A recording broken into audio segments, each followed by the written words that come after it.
Chicos, por ahí alguien me preguntó si iba a hacer esto mismo que hice el otro día, como un repasito así para los que ya estudiaron. Y ya, bueno, vale, voy a hacer el sistema límbico. No sé si abrió la cuestión, ahí está.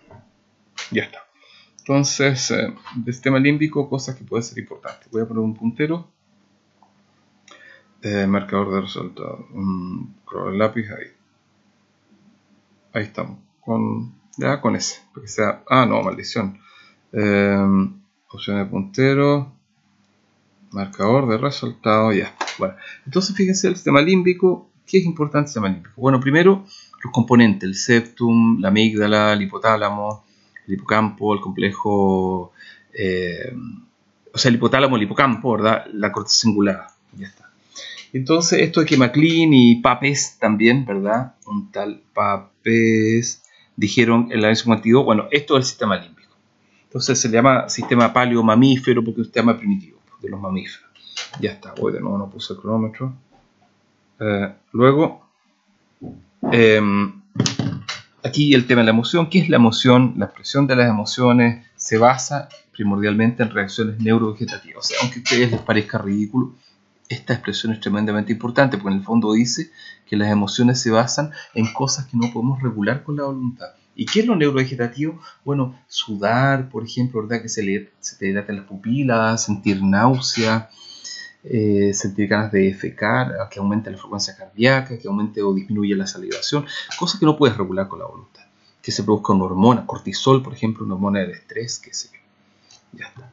Luego, emoción y cambios corporales. Bueno, James, ¿qué dijo al final? James dijo algo súper importante. El sentido común dice que si perdemos nuestra fortuna nos entristecemos y lloramos. Y después dijo, la hipótesis que quiero exponer sostiene que el orden es incorrecto. O sea, él dice que es al revés. Y es más racional decir que sentimos tristeza porque lloramos. O sea, en el fondo, lo que decía, ¿se acuerdan?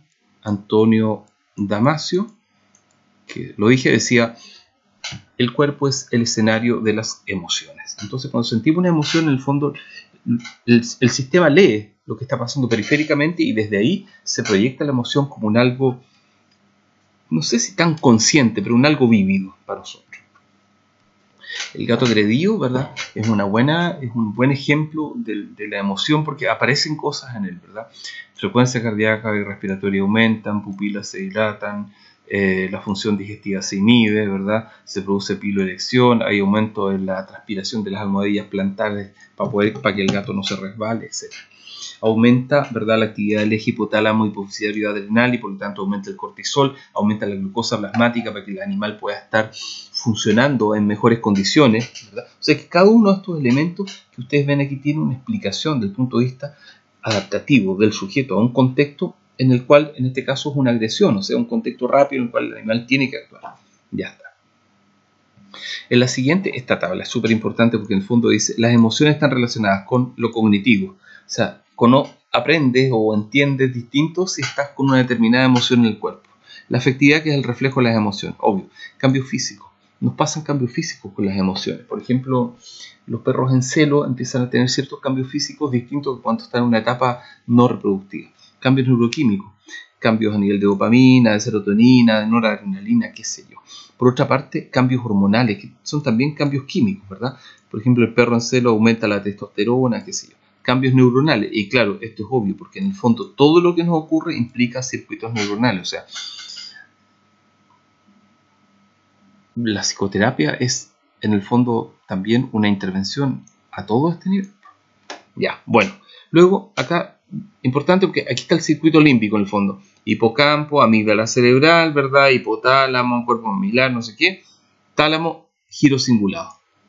Un primer circuito, pero hay un segundo circuito, que en el fondo es este, que va como quien dice por fuera, donde está involucrada la corteza prefrontal y las cortezas de asociación. Entonces, la prefrontal en el fondo, que es la de la función ejecutiva, toma elementos de las de asociación, por ejemplo, memoria, y entonces esta interacción permite que uno traiga, en el fondo, a su presente existencial, elementos asociados a las emociones. Entonces, tenemos por una parte un sistema que está disparando aquí en secreto el giro cingulado, ¿verdad? La formación hipocampal, los cuerpos mamilares, la amígdala cerebral que te dice si tienes miedo, si sientes placer, dolor, qué sé yo.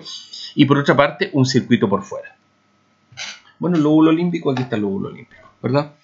La amígdala cerebral, el hipocampo, el fornix y por fuera la corteza cingulada, ¿verdad? Con una región importante, voy a cambiar de color, opción de puntero, color del lápiz. La corteza cingulada en la porción ventral, vuelvo a cambiar de color, y este color fue mala elección. Y la corteza cingulada en la porción dorsal. Entonces, en el fondo, la corteza cingulada, ¿qué hace? La corteza cingulada está estableciendo lectura, comillas, de las emociones a nivel cerebral y a nivel prefrontal, porque recuerden ustedes que cuando dimos función ejecutiva, por eso lo dejé en la prueba, porque se relacionaba mucho y potencia el sistema límbico, hemos visto que en el fondo la región cingulada, o sea, esta que estoy mostrando, esta región cingulada en el fondo participa, ¿verdad?, con la corteza prefrontal en las funciones ejecutivas, para dar cuenta de tu emoción finalmente. Bueno, aquí abajo voy a cambiar de color de nuevo porque este color no es muy afortunado. Entonces, aquí abajo, ¿verdad?, tenemos la amígdala, el hipocampo, la misma cosa aumentada. Entonces es interesante decir que, por ejemplo, aquí tenemos el bulbo olfatorio, ponte tú, y el bulbo olfatorio tiene una neurona para acá que llega a la amígdala, y de la amígdala pasa al hipocampo. Entonces tú recibes cierta señal de olor del bulbo olfatorio, esa señal viaja para acá, ¿verdad? Viaja, llega a la amígdala, de la amígdala se hace una transferencia al hipocampo, y esto podría explicar por qué ciertos olores producen ciertas sensaciones en nosotros.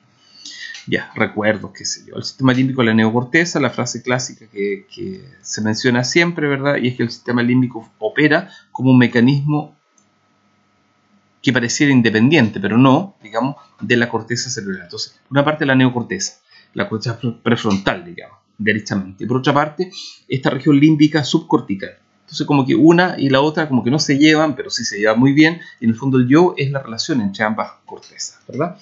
Luego, otra cosa interesante es que las emociones no pueden ser iniciadas o terminadas a la voluntad. O sea, que de repente aparece una emoción y está ahí y ya está, y no puedes hacer nada, y como vino se va. Y lo último, existe una gran postdescarga una vez iniciado el proceso emocional. O sea que esto se parece un poco a la epilepsia, que como que empieza a aparecer, ya aparece, descarga, y de repente desaparece. La siguiente, llevo 6 minutos 30. En regiones del sistema límbico, bueno, el área septal, ahí, ¿verdad? El septo. Ya está asociado a cólera, a emoción excesiva, está asociado a consumo de agua, ¿verdad? Esa cosa es importante. Y está asociado al síndrome septal en humanos, que significa hipersexualidad. Cuando hay deterioro de la región septal en humanos, se puede producir, por ejemplo, en pacientes operados de aneurisma, se puede producir una hipersexualidad. Es curioso eso. El hipocampo, ahora fíjense, bueno, a su vez se subdivide en hipocampo, girodentado, subículo, porque en el fondo el hipocampo está aquí al ladito de la corteza temporal. Entonces este hipocampo, fíjense ustedes, que tiene una forma de C, o sea que es como un brazo de reina. Aquí está el CA1, el CA2, el CA3, ¿verdad? Eso se mete ahí y pega un doblecito así, y ese es el girodentado. Entonces, este hipocampito es importante porque tiene distintas laminaciones. Entonces, particularmente CA1, por ejemplo, es una laminación interesante porque cuando hay asfixia perinatal o isquemia, por ejemplo, por bloqueo del cordón umbilical, por ejemplo, se puede producir deterioro cognitivo después en el sujeto adulto. Sí, o sea, podríamos llamar una discapacidad intelectual. O a veces se pueden producir epilepsia u otros daños. Esto está bien demostrado, ¿verdad? Hay un paper bonito que trabajamos una vez que se llama plasticidad en hipocampo, ¿verdad? Lleva a la asfixia, o sea, inducida, digamos, por asfixia perinatal. Entonces, ¿qué efectos había en la apoptosis y en la neurogénesis? Y entonces, lo que hicimos fue verificar, digamos, estas son células control tratadas con una tinción que se llama HESH, que es una tinción que se liga al DNA y que se ve fluorescente después. Miren todos esos nucleocitos de las células hipocampales, y entonces aquí después, ¿verdad?, en unas ratas asfícticas, o sea que las sometimos a asfixia una vez recién nacida durante 10 minutos, y después se reaniman y se llevan con su mamá, y luego crecen y a la edad de 3 meses se eutanasia y se ve en su cerebro. Entonces, si ustedes se fijan aquí, los núcleos de estas neuronas se ven distintos. Ya esa saltémosla por ahora. Chao. quedó ahí como nada. Esta es una comparación entre el cerebro humano y el de rata, y en el fondo mostrando aquí la amígdala debería estar por aquí, ¿verdad? Es el bulbo olfatorio, ¿verdad? Aquí estaría el circuito con aquí con la amígdala, después el hipocampo, toda la macana, y esto aquí arriba, ¿verdad? La corteza cingulada rodeando por fuera el cuerpo calloso, que recuerden, el cuerpo calloso une ambos hemisferios cerebrales. Ya está. Y la comparación con el cerebro rata, donde no se habla directamente, ¿verdad? De cingulum. Debería estar como por aquí según esto, pero no se habla de cingulum. Funciones límbicas, ¿verdad? O sea, no hay evidencia directa entre corteza olfatoria primaria e hipocampo. Sin embargo, los potenciales postsinápticos excitatorios del bulbo olfatorio tienen una vía polisináptica hacia el hipocampo. O sea que aquí está el bulbo dispara a la amígdala. La amígdala saca una neuronita y dispara al hipocampo, ¿verdad? Aquí es otra cosita así con los cuerpos de la. Entonces el hipocampo después dispara por otros lados, ¿verdad? Dispara para arriba al cingulum y genera la emoción. Ya está. Perdón. Y las respuestas hipocampales ocurren después de la estimulación de varias áreas centrales y periféricas. Las respuestas son lábiles y modificables, indudablemente. Funciones límbicas, entonces, del fornix, ¿verdad? El fornix conecta en forma recíproca la formación hipocámpica con diversas áreas subcorticales. Me explico. Este es el fornix, este que está aquí. Entonces el fornix viene del hipocampo y conecta el hipocampo en el fondo con distintas áreas, por ejemplo con el hipotálamo. ¿Ya está? Entonces, el tálamo, el hipotálamo, la región central. Eso es lo más interesante que me parece ahí del fornix, que es un circuito de conexión entre hipocampo e hipotálamo. ¿Ya? Otra cosa interesante, ¿verdad? El síndrome de Urbach-White que describe Damasio, ¿verdad? Aquí están las amígdalas de un sujeto control y aquí están las amígdalas de una persona, una mujer en este caso que presenta Damasio, que las tiene más claritas, están calcificadas. Entonces, este es un corte transversal y este es un corte coronal, ¿verdad? Y ahí estarían ubicadas las amígdalas en teoría, en sentido así espacial. Las amígdalas cerebrales siempre, obviamente. Entonces, estas amígdalas, ¿verdad? De esta persona que estaban clasificadas, le hacían padecer un síndrome muy curioso, al cual no sentía miedo. Y al no sentir miedo se metía en muchos problemas. Bueno, pueden ubicar el síndrome de Urbach-White en internet. Hay una serie de artículos ahí que pueden mirar. Después, aquí está la amígdala, ¿verdad? Ahí estaba. Entonces, la amígdala tiene tres regiones. Una región medial, una región central y una región grande llamada vasolateral. Pero en general, nosotros cuando la vemos así como con sus núcleos clásicos, la vemos en córtico medial y vasolateral nomás. ¿Ya? Bueno, esta tabla es muy importante y yo creo que de aquí va a salir por lo menos 4 preguntas, seguro. O sea, 4 o 5 mínimo. Porque en el fondo uno podría preguntar por cada núcleo una cuestión. Entonces, la amígdala conecta con el núcleo lateral del hipotálamo. ¿Qué hace ahí? Bueno, activación simpática, taquicardia, aumento de frecuencia cardíaca, aumento de la transpiración de la piel, la actividad skin galvanic, digamos, response, ¿verdad? Dilatación pupilar, aumento de la presión arterial. La segunda conexión con el motor dorsal del vago, ¿verdad? Y el núcleo ambiguo, o sea, función parasimpática, el contrario de la anterior. O sea, defecación, bradicardia, disminución de la frecuencia cardíaca, ¿verdad? Te defecas de miedo, decimos, a partir del dorsal del vago. Después el núcleo parabraquial, más abajo, incremento de la respiración. Por ejemplo, el parabraquial asociado al trastorno, a la crisis de pánico, igual que el hipotálamo lateral. Esos dos van asociados al trastorno de pánico. Por eso a los pacientes con trastorno de pánico se les mete un antidepresivo, que ya me olvidé el nombre, que es un SSRI, y clonazepam en la noche.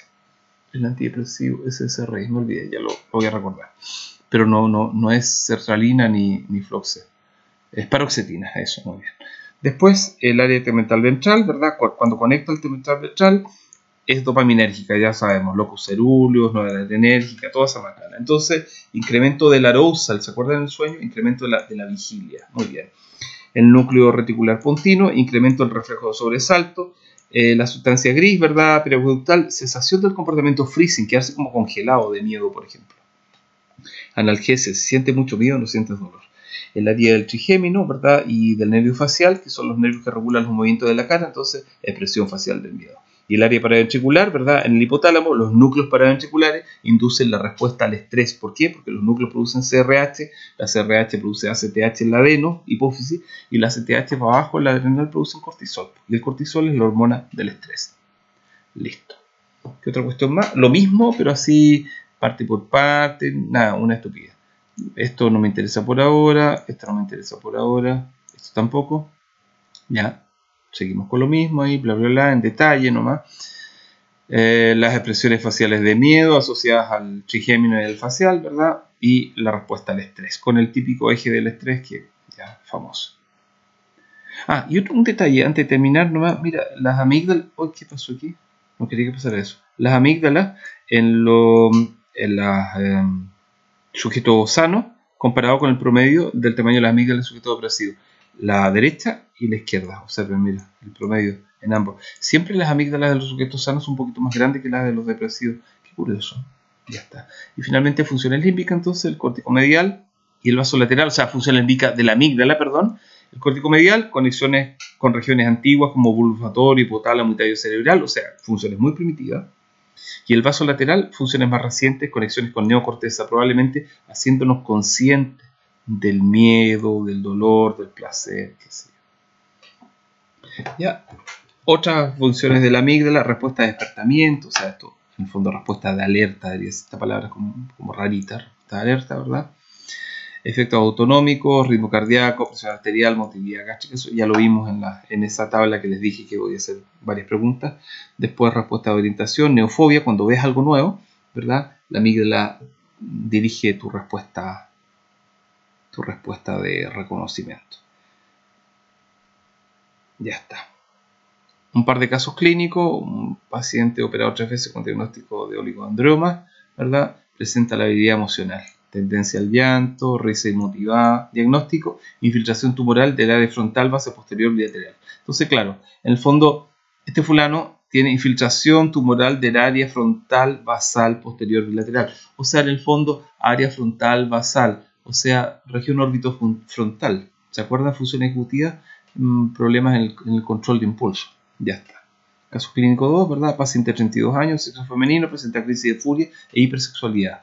Se trató con antipsicótico, no sé qué, bla, bla, bla. Diagnóstico, carcinoma del complejo nuclear amigdalino izquierdo. Entonces, claro, seguramente las amígdalas estaban asociadas a su hipersexualidad y a sus ataques de ira.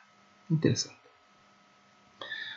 Síndrome del Cleaver-Vicky, echa una miradita por ahí si tienen curiosidad. Es un síndrome interesante. Los sujetos responden haciendo mucha exploración oral a partir de un deterioro amigdalar.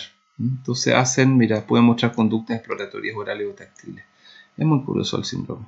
Funciones límbicas como resumen, mecanismo homeostático, preservación de vida, lucha, respuesta, fuga, ingesta, preservación de la especie, conducta sexual, qué sé yo, conducta emocional, miedo, cólera, placidez, tristeza, memoria, obviamente, y relaciones de la información sensorial con reguladores autonómicos endocrinos, o sea, con reguladores autonómicos de las tripas, no sé qué, de las ganas de defecar, o autonómico del corazón, que aumente o disminuye la frecuencia cardíaca, y endocrino, produciendo hormonas o qué sé yo, qué macana. Listo. Fin de la historia.